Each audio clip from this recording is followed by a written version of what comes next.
ماہ شوال المکرم اس بات کا متقاضی ہے کہ غزوہ احد پر بات کی جائے، لیکن عصر حاضر میں اس غزوہ احد کی عملی تصویر ہمیں میدان غزہ میں نظر آتی ہے، جو اس بات کی متقاضی ہے کہ اہلیان غزہ کی استقامت اور جرت کو جہاں سلام عقیدت و محبت پیش کی جائے، وہاں ان کے ساتھ اپنے ایمانی تعلق کا اظہار کر کے الکفر ملت واحدہ کو کوئی ٹھوس میسج بھی دیا جائے۔ بس اسی تناظر میں آج کا جمعہ غزوہ احد کے عظیم اسباق اور غزہ کی موجودہ تھیولوجیکل ریزسٹنس، اس کے تناظر میں ایک فکری بیداری اور ایمانی تجدید کا موقع ہے۔ قرآن و سنت ہر مشکل موڑ پر ہمیں اعلاء کلمت اللہ کی خاطر آنے والی مشکلات سے آگاہ کرتے ہیں، اور قرآن و سنت ہمیں فزیکلی بھی اور اسپرچولی بھی، مینٹلی بھی، شعوری اور غیر شعوری اعتبار سے بھی ہر وقت اسلام کے پرچم کی بلندی کے لیے آنے والی مزاحمتوں کے لیے تیار کرتے ہیں۔ یہی وجہ ہے کہ مومن اور کافر کے جھگڑے میں بنیادی فرق یہی ہوتا ہے کہ کافر تو اسلحہ کی زور پر لڑتا ہے، لیکن مومن ہمیشہ ایمانی طاقت سے لڑتا ہے۔ اس کے لیے بے سر و سامانی یا سامان وہ دونوں ہی کوئی حیثیت نہیں رکھتے، اس کے لیے ہمیشہ جس چیز کی حیثیت رہی ہے وہ اس کا ایمان ہے۔ اس کا ہمیشہ موٹو یہی ہے، شہادت ہے مطلوب و مقصود مومن۔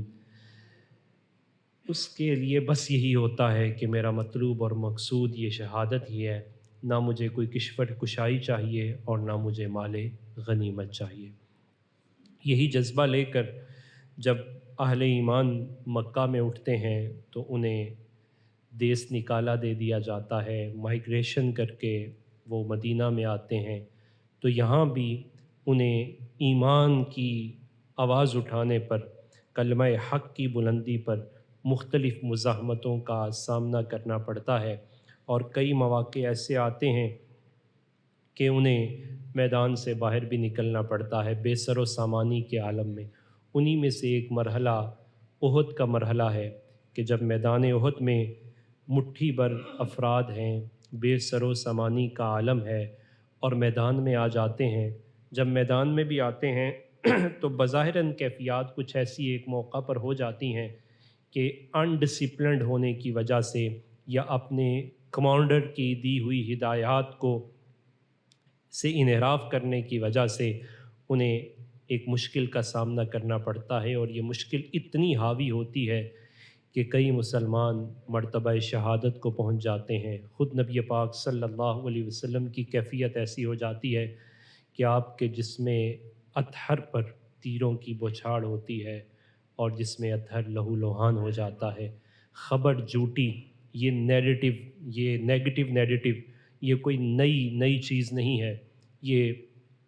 کفر کا پرانا ہتھیار ہے کہ وہ نیگیٹو نیریٹو کو لے کے آتا ہے۔ وہاں ایک منفی بیانیہ کھڑا کر دیا گیا کہ معاذ اللہ نبی پاک صلی اللہ علیہ وسلم کو شہید کر دیا گیا ہے،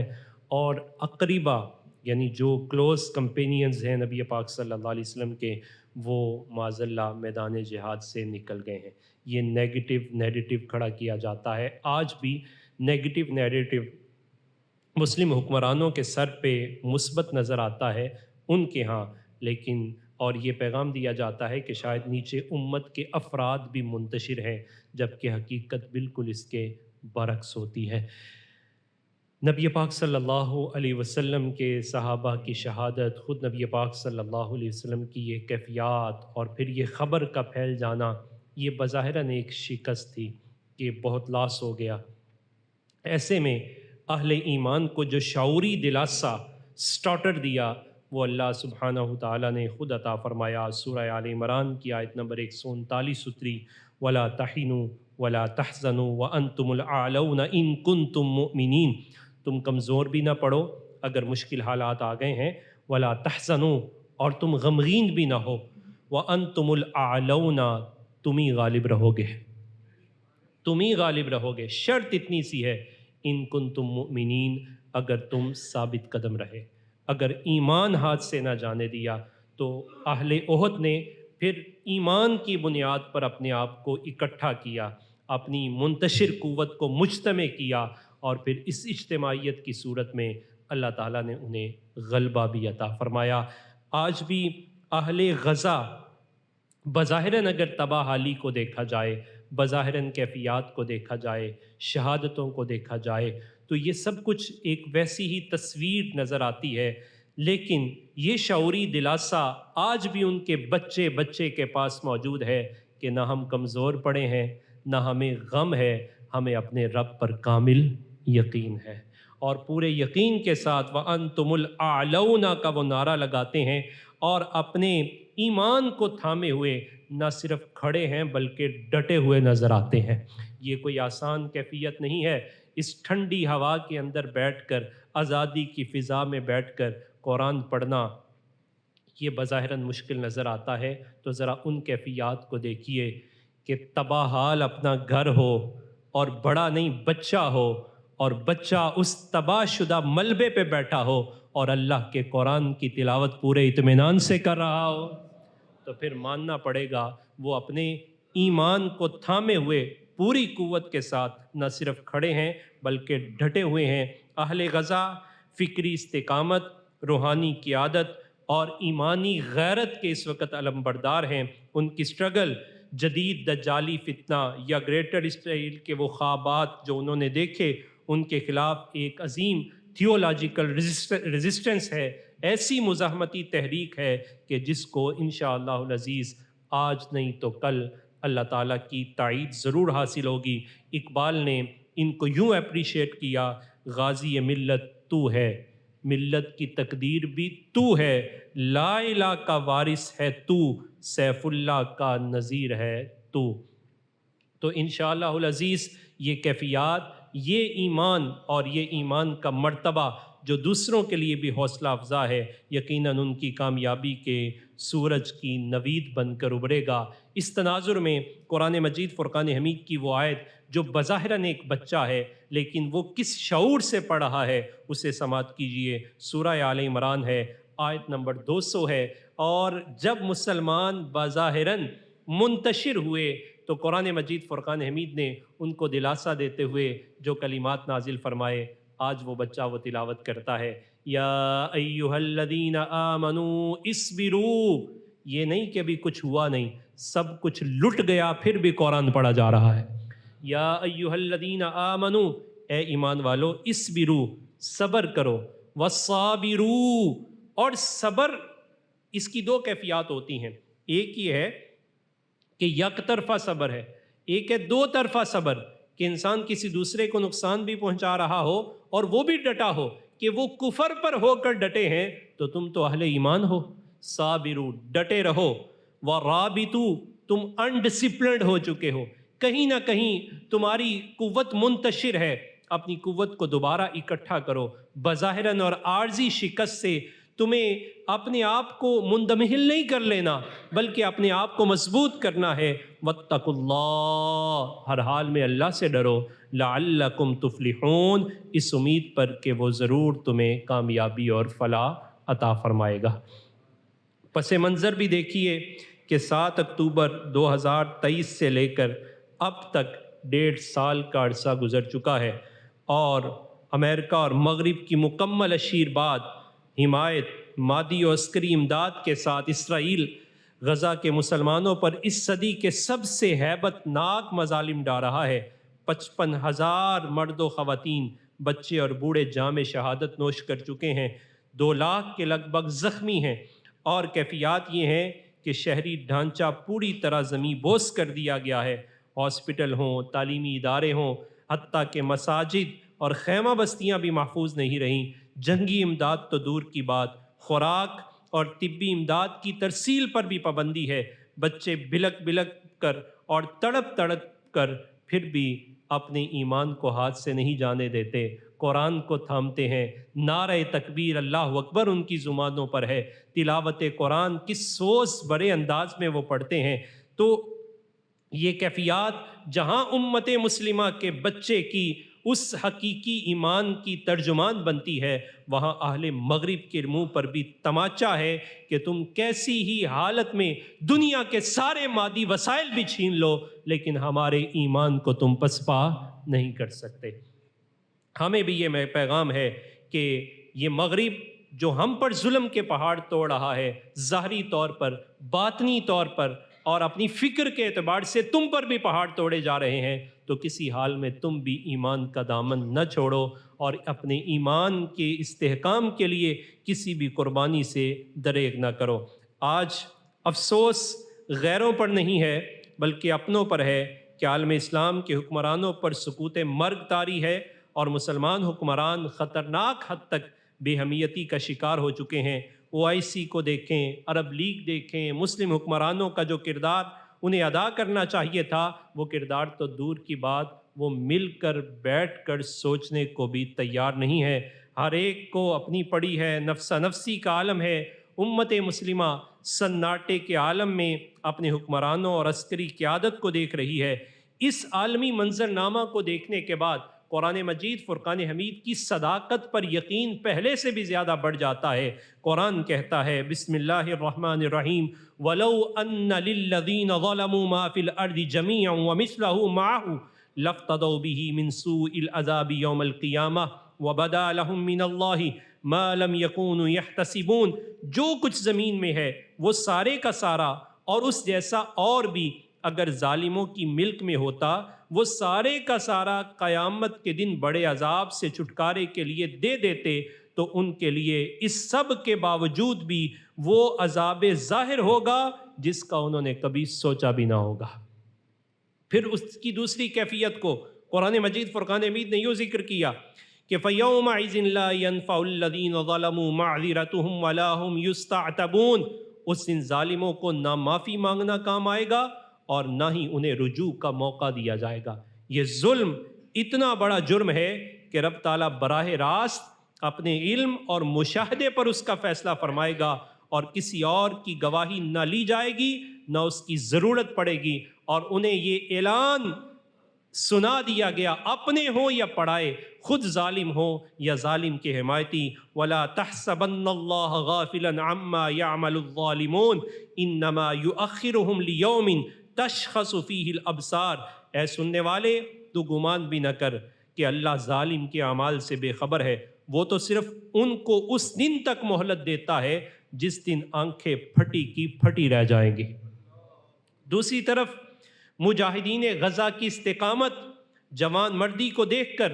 نبی پاک صلی اللہ علیہ وسلم کا وہ ارشاد یاد آتا ہے جسے جناب ابو ہریرہ رضی اللہ تعالیٰ عنہ کس خوبصورت انداز میں ذکر کرتے ہیں۔ کیفیات دیکھیے قرآن و سنت کی، ایک طرف ظالم ہیں، دوسری طرف ان کے سامنے ڈٹ جانے والے ہیں۔ ظالم کی کیفیت سے بھی آگاہ کیا اور مظلوم جو ایمان کے سہارے پر کھڑا ہے ان کی کیفیات کو بھی خوبصورت انداز میں جانے دو عالم صلی اللہ علیہ وسلم نے ذکر کیا۔ جناب ابو ہریرہ رضی اللہ تعالیٰ عنہ روایت کرتے ہیں، رسول اللہ صلی اللہ علیہ وسلم نے فرمایا لا تزال عصابۃ من امتی یقاتلون علی ابواب دمشق وما حولہ وعلی ابواب بیت المقدس وما حولہ لا یضرهم خذلان من خذلهم ظاہرین علی الحق الی ان تقوم الساعہ۔ میری امت کی ایک جماعت شام کے شہر دمشق کے دروازوں اور اس کے ارد گرد، نیز بیت المقدس کے دروازوں اور اس کے آس پاس جہاد کرتی رہے گی۔ اور یہ جملہ قابل توجہ ہے، فرمایا لا یضرهم خذلان من خذلهم، ان کی مدد نہ کرنے والوں کے ترک تعاون سے انہیں کوئی نقصان نہیں ہوگا۔ عرب خواہ آنکھیں بند کر لیں، خواہ ظالموں کے ساتھ کھڑے ہو جائیں، مسلم حکمران، عسکری قیادتیں خاموش تماشائی بھی بن جائیں اور شاید وہ سمجھیں کہ یہ آج کی بات ہے، کل کی بات ہے، ختم ہو جائے گا، ایسا نہیں ہوگا۔ ان کی مدد نہ کرنے والوں کے ترک تعاون سے انہیں کوئی نقصان نہیں ہوگا۔ وہ قیامت کے قریب تک حق پر قائم رہتے ہوئے ایک دن آئے گا دشمنوں پر غالب ہو جائیں گے۔ نبی پاک صلی اللہ علیہ وسلم کے اس فرمان کے تحت حماس کا وہ خوبصورت جملہ کہ فَإِنَّهُ لَجِهَادٌ نَصْرٌ أَوْ اسْتِشْهَادٌ، جس کا آسان مفہوم یہ ہے کہ انہوں نے کہا ہم راہ خدا کے مجاہد ہیں، یا تو رب تعالیٰ کی مدد سے فتح ملے گی یا جام شہادت پیر کر بارگاہ الہی میں سرخرو ہو جائیں گے۔ ہم یہاں رہیں تب بھی کامیاب، وہ اپنے پاس بلا لے پھر بھی کامیابی ہمارا مقدر ٹھہرے گی۔ اور اسی تناظر میں نبی پاک صلی اللہ علیہ وسلم کا وہ فرمان بھی ہماری رہنمائی کرتا ہے کہ جو رسول اللہ صلی اللہ علیہ وسلم نے ایک مومن کی کیفیات کے بارے میں ذکر کیا کہ مومن کی نفاق کے نہ ہونے کی سب سے بڑی علامتوں میں سے ایک علامت یہ ہوتی ہے کہ اس کے دل کے اندر جہاد کی چنگاری کبھی بھی بجھتی نہیں ہے۔ اور اسی کے پیرالل جو دوسرا فرمان فرمایا، منافق ہو کر وہ بندہ مرتا ہے کہ جس کے دل میں کبھی جہاد کی خواہش ہی پیدا نہ ہو۔ تو ایک مومن ہمیشہ اس جہاد کی خواہش کو اپنے سینے میں رکھتا ہے، کیونکہ شہادت گاہ الفت میں قدم رکھنا، یہ تو قدم ہی شہادت گاہ الفت میں رکھتا ہے۔ نبی پاک صلی اللہ علیہ وسلم کے تیار کردہ صحابہ ہوں یا ان کی تعلیمات کو لے کر چلنے والی قیامت تک مجاہدین کی جماعت ہو، وہ کبھی بھی اسلحہ پر، ظاہری مدد پر بھروسہ نہیں کرتے۔ وہ جب بھی بھروسہ کرتے ہیں تو اللہ کی ذات پر کرتے ہیں، اپنے ایمان پر کرتے ہیں۔ پھر ان کی کیفیات کیا ہوتی ہیں؟ وہ احد کے میدان کے بعد بھی لوگ بیٹھے اور انہوں نے کہا بظاہراً تو شکست ہو گئی تھی، اتنے مسلمان شہید ہو گئے، 70 کا بدلہ لے گیا، یہ مسلمان اکٹھے کیسے ہو گئے اور پھر یہ آگے بڑھنے کا سوچ کیسے رہے ہیں؟ وہ کل بھی سوچتے رہے، آج بھی ساری دنیا ایک طرف الکفر ملت واحدہ ہے اور جدید اسلحہ سے لیس ہے۔ ہر قسم کے اسلحہ کا تجربہ ایک مٹھی بھر جماعت پر کیا جاتا ہے، لیکن خفیہ خانوں میں پھر بھی یہی سوچنے پر مجبور ہیں کہ یہ ختم ہی نہیں ہوتے، ان کی تڑپ ہی ختم نہیں ہوتی، یہ پہلے سے زیادہ بڑھ کر سامنے آتے ہیں۔ ہمارا ایک طرف ٹینک ہوتا ہے اور دوسری طرف ان کے بچے کے پتھر کا مقابلہ بھی نہیں کیا جاتا۔ کیفیات کیا ہیں؟ ان کیفیات کو جناب عمر رضی اللہ تعالیٰ عنہ کے اس دور کی کیفیات اس کی وضاحت کرتی ہیں کہ جب جناب عمر رضی اللہ تعالیٰ عنہ نے شاہ روم کی طرف اپنے ایک لشکر کو بھیجا کہ جو مسلم افواج کی نمائندگی کرتے ہوئے رومیوں سے جہاد کر رہی تھی، تو ان رومیوں کی جو کیفیات تھیں کہ اس وقت کی سپر پاور ہے، پوری طرح اسلحہ سے لیس ہے اور مسلمانوں کی مختصر سی جماعت وہ ختم ہی نہیں ہو رہی، تو پیچھے سے شاہ روم نے اس کمانڈر کو خط لکھا، کہا اسلحہ بھی سارا دے دیا، بہترین جماعت بھی تمہیں دے دی ہے، لیکن ابھی تک یہ مٹھی بھر جماعت تم سے ختم کیوں نہیں ہو رہی؟ آج ٹرمپ بھی بار بار سوال تو کرتا ہی ہوگا، یہ مٹھی بھر جماعت تم سے کیوں ختم نہیں ہو رہی؟ تو یہ جواب پہلے سے دیا جا چکا ہے۔ اس کمانڈر نے پھر جواب میں لکھا شاہ روم کو، کہنے لگا واللہ انہم علی قلتہم وضعفہم اقوی واشد منا علی کثرتنا وقوتنا، کہ یہ بات تمہاری ٹھیک ہے، ہماری تعداد کثیر ہے، ہمارے پاس جنگی طاقت بھی زیادہ ہے، اور تمہاری یہ بات بھی ٹھیک ہے کہ مسلم افواج کی تعداد تھوڑی ہے، ان کے پاس اسلحہ بھی نہیں ہے، لیکن ان الرجل لواحد منہم لیعدل مئۃ رجل منا، لیکن میں قسم اٹھا کے کہتا ہوں وہ ہم سے زیادہ طاقتور اور مضبوط ہیں، اس وجہ سے کہ وہ اسلحہ سے لیس نہ ہو کر ہمارا 100 بندہ بھی ان کے سامنے جائے تو لڑکھڑا جاتا ہے، وہ اکیلا بھی میدان میں آئے تو استقامت کا پہاڑ نظر آتا ہے۔ پھر اس نے آگے اس کی وجہ لکھی کہ وجہ کیا ہے، اور وجہ بیان کرتے ہوئے اب اس نے تقابل کیا، کہنے لگا وَذَلِكَ أَنَّهُمْ قَوْمٌ الْمَوْتُ أَحَبُّ إِلَىٰ أَحَدِهِمْ مِنَ الْحَيَاةِ يُقَاتِلُ الرَّجُلُ مِنْهُمْ وَهُوَ مُسْتَقْتِلٌ يَتَمَنَّىٰ أَلَّا يَرْجِعَ إِلَىٰ أَهْلِهِ وَلَا بَلَدِهِ وَلَا وَلَدِهِ، کہنے لگا مسلمان زندگی سے زیادہ شہادت سے پیار کرتے ہیں، کہنے لگا ان میں سے ہر ایک جان دینے کے لیے لڑتا ہے، ہر ایک کی آرزو ہوتی ہے کہ وہ اپنے وطن اور بیوی بچوں کے پاس واپس نہ جائے بلکہ یہیں جام شہادت نوش کرے۔ کہا ایک طرف یہ مسلمان ہے اور دوسری طرف ہمارے یہ سارے افراد ہیں، ان میں زمین آسمان کا فرق یہ ہے، نحن قوم نکرہ الموت ونحب الحیات ولذتہا، اس کے برعکس ہمارا حال یہ ہے، ہم موت سے ڈرتے ہیں، زندگی اور اس کی عیش و عشرت کے بھوکے ہیں، فَكَيْفَ نَسْتَقِيمُ نَحْنُ وَهَؤُلَاءِ وَكَيْفَ صَبَرْنَا مَعَهُمْ، جب دونوں فوجوں کے جذبات میں زمین و آسمان کا فرق ہے تو پھر ہم جیسے 100 بزدل اس ایک شیر کا بھی مقابلہ نہیں کر سکتے۔ آج بھی عصر حاضر کے اس غزہ نے اور یہاں کے ایک ایک بچے نے بظاہراً پتھر اٹھا کر اس اس ساری کیفیات میں مقابلے میں کھڑے ہو کر استقامت کا پہاڑ بن کر ان احد والے افراد کی کیفیات کو اور وہ رومیوں کے سامنے کھڑے ہوئے مسلم افواج کے چند مٹھی بھر افراد کی ترجمانی کر کے بتا دیا کہ ہم نہ کل اسلحہ کی زور پر لڑتے تھے نہ آج اسلحہ کی زور پر لڑتے ہیں، کل بھی ہمارا ایمان مضبوط تھا اور ایمان ہی ہماری طاقت تھی، اور آج بھی ہمارا ایمان ہماری طاقت ہے۔ تم سب کچھ چھین سکتے ہو لیکن ہمارا ایمان ہم سے چھین نہیں سکتے۔ اس تناظر میں اب ہماری بنیادی ذمہ داریاں اس وقت کیا بنتی ہیں کہ آج جب تمام کیفیات ہمارے سامنے ہیں، 1 ارب سے زیادہ مسلمان ہیں، لاکھوں کی تعداد میں مسلم افواج ہیں اور نہ جانے کیا کیا کیفیات ہیں، اس کے باوجود ہم اپنی ذمہ داریوں سے بھی آگاہ نہیں ہیں، سکوت طاری ہے، اور اس سکوت میں کوئی ہمیں گائیڈ لائن اور کونسلنگ بھی بظاہراً مہیا نہیں ہو رہی۔ اس تناظر میں آئیے دیکھتے ہیں کہ ہمیں کیا کرنا ہے۔ پہلی ذمہ داری یہ ہے کہ ہمیں اپنے آپ کو دیکھنا ہے کہ ہم کس طرف کھڑے ہیں۔ اس وقت پوری دنیا میں بالعموم اور امت مسلمہ میں بالخصوص 2 ہی طبقات میں انسانیت منقسم ہو چکی ہے۔ نمبر 1، یا تو مظلوم کی حمایت ہے یا پھر ظالم کا ساتھ ہے۔ ہم نے فیصلہ یہ کرنا ہے کہ ہم کس طرف کھڑے ہیں۔ ہمارے جذبات کی بات ہو، احساسات کی بات ہو، ہمدردیاں ہوں تو وہ کس کے ساتھ ہیں، ظالم اسرائیل کے ساتھ یا مظلوم فلسطینوں کے ساتھ؟ اس وجہ سے کہ یہاں اس مدد اور قلبی رجحان کا بھی اعتبار کیا جاتا ہے۔ جناب اما جان سیدہ عائشہ رضی اللہ تعالیٰ عنہ نے گھر میں ایک چھڑی رکھی ہوئی تھی اور ایک چھوٹا سا جانور، آپ اس کو اپنے گھر میں آنے نہیں دیتی تھیں اور چھڑی سے اس کے پیچھے رہتی تھیں۔ حضرت صاحبہ ایک دن آئے اور ان سے پوچھا یہ چھڑی کس لیے ہے؟ تو جناب اما جان سیدہ عائشہ رضی اللہ تعالیٰ نے فرمایا یہ چھڑی نبی پاک صلی اللہ علیہ وسلم نے رکھی تھی، اور رسول اللہ صلی اللہ علیہ وسلم نے فرمایا تھا، عرض کیا کیا فرمایا؟ فرمایا ان ابراہیم لما القی فی النار، کہ جب جناب ابراہیم علیہ السلام کو آگ میں ڈالا گیا، لم تکن فی الارض دابۃ الا اطفأت النار غیر الوزغ،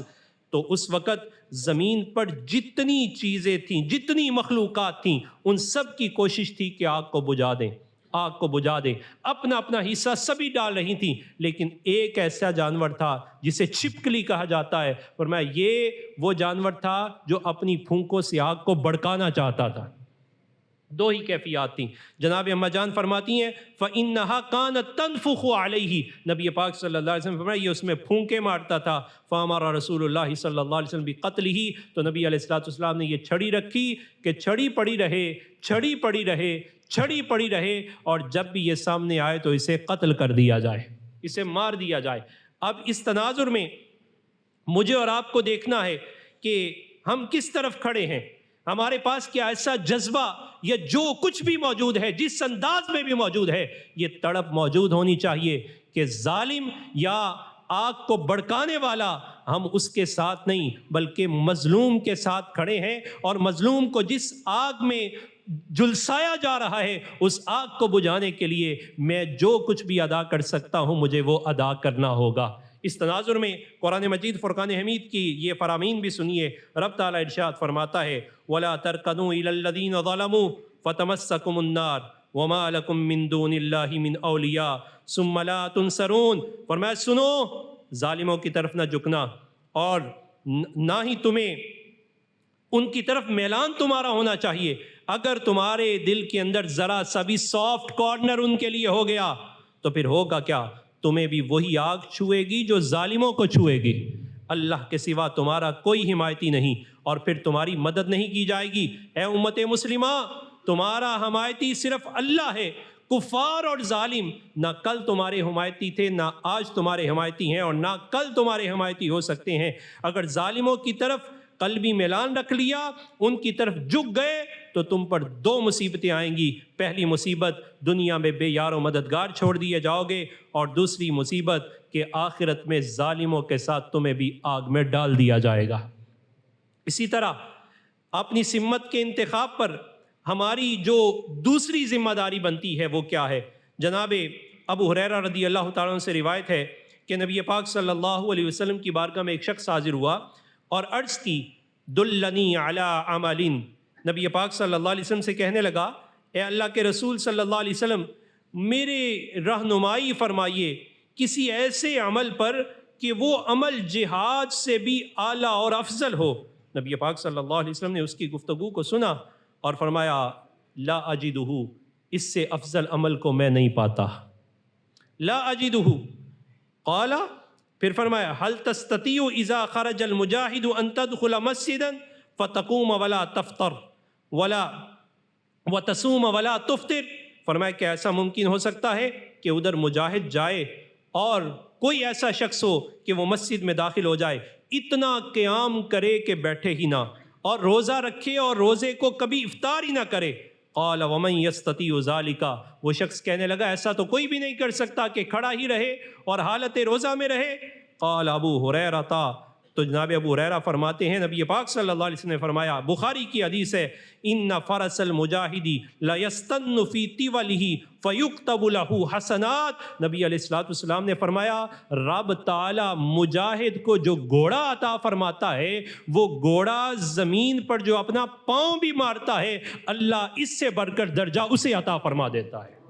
لہٰذا ہماری جتنی قوتیں ہیں وہ انفرادی انڈیویجولی ہوں، اجتماعی ہوں، انفرادی سطح پر ہوں، اجتماعی سطح پر ہوں، جس کے پاس جس اعتبار کا جو ہتھیار ہے، بس دل کے اندر جہاد کی تڑپ، اللہ کے کلمے کی بلندی، رسول اللہ صلی اللہ علیہ وسلم کے دین کا ابلاغ اور اپنے مسلمان بھائیوں کی مدد کا جذبہ ہو، تو یقین کیجئے یہ سارے گھوڑے، سارے ٹینک، سارے اسلحے، ساری چیزیں، ساری مالی طاقتیں وہ ہمارے لیے اجر کا باعث بن سکتی ہیں. لہٰذا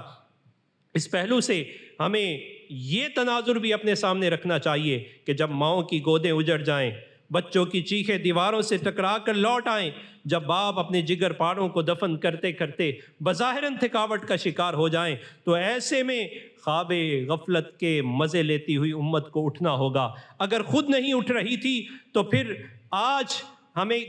پرایوں سے شکوہ تھا یا علماء سے شکوہ تھا، تو انہوں نے بھی یہ شکوہ دور کر دیا اور متفقہ طور پر مجلس اتحاد امت کے پلیٹ فارم سے یہ اعلان کر دیا کہ امت مسلمہ پر جہاد فرض ہو چکا ہے. اس فرض کے تناظر میں میری اور آپ کی بنیادی ذمہ داری بنتی ہے کہ اس جہاد کی سرشاری اور اس جہاد کی محبت ہمارے سینوں پر غالب ہونی چاہیے. اور اسی تناظر میں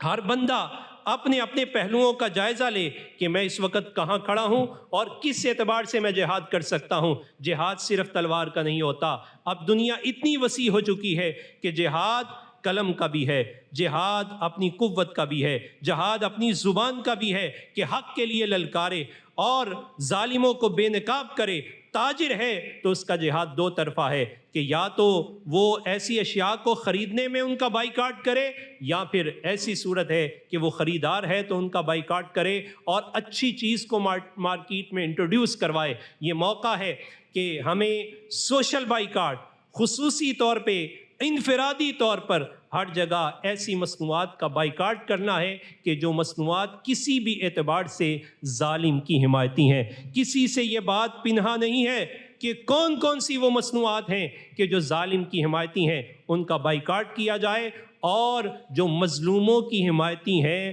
ان کو استعمال کیا جائے. اور ایسے موقع پر یہ ذمہ داریاں بھی بنتی ہیں کہ بظاہراً لوگ آ کے کہیں گے، خیال بھی آ سکتا ہے، وسوسہ بھی ڈالا جا سکتا ہے کہ اگر ہم غیر ملکی مصنوعات کا بائیکاٹ کر دیں گے تو اس بائیکاٹ کے نتیجے میں ہمیں نقصان ہو جائے گا. اس نقصان کا ازالہ بھی ٹرمپ کی پالیسی نے کر دیا. اگر وہ یہ بات سمجھتا ہے کہ غیر ملکی مصنوعات کا بائیکاٹ کیا جائے اور میڈ ان امریکہ کو ترجیح دے کر ہم ترقی کریں گے، تو امت مسلمہ اس بات کو کب سمجھے گی؟ اس کے لیے یہ کیفیات، وہ تو صرف اپنے وطن کے لیے بات کر رہا ہے، اور مجھے اور آپ کو صرف اپنے وطن کے لیے نہیں، اسلام کے لیے بات کرنی ہے. مجھے اور آپ کو صرف اسلام کے لیے نہیں بلکہ اسلام کے علم بردار فلسطین کے لیے بات کرنی ہے. اور ایک بزنس کلاس تاجر جو کوئی پروڈکٹ بناتا ہے، اس کی یہ ذمہ داری بنتی ہے کہ وہ ان غیر ملکی مصنوعات کے مقابلے میں ایسی مصنوعات کو میدان میں لے کے آئیں جو صرف ان کا مقابلہ نہ کریں بلکہ ان سے اچھی ثابت ہوں. صرف اچھی ثابت نہ ہو بلکہ ان سے سستے داموں مارکیٹ میں میسر ہوں، تاکہ امت مسلمہ اس کے لیے بظاہراً ایک ترجیح کا اور ایک تبدیلی کا بہترین موقع بھی سامنے آئے اور امت مسلمہ کے سامنے مسلم امہ کی پروڈکٹس وہ آ سکیں۔ یہ بہترین موقع ہے، ایسے میں تاجر بھی اپنا کردار ادا کریں اور مجھے اور آپ کو بھی اپنا کردار ادا کرنا ہے۔ اپنی ٹیبل، اپنے دسترخوان، اپنی ساری چیزوں پر نظر رکھیے اور کسی ایسی ظالم کی پروڈکٹ کو نہ آنے دیجیے جو کسی بھی اعتبار سے ان کا حمایتی نظر آتا ہے۔ ہماری حمایت کا تقاضا یہی ہے، ظالم کی پروڈکٹ کو ہٹایا جائے اور جو مظلوم کے حمایتی ہیں ان کی پروڈکٹ کو لیا جائے۔ ناقص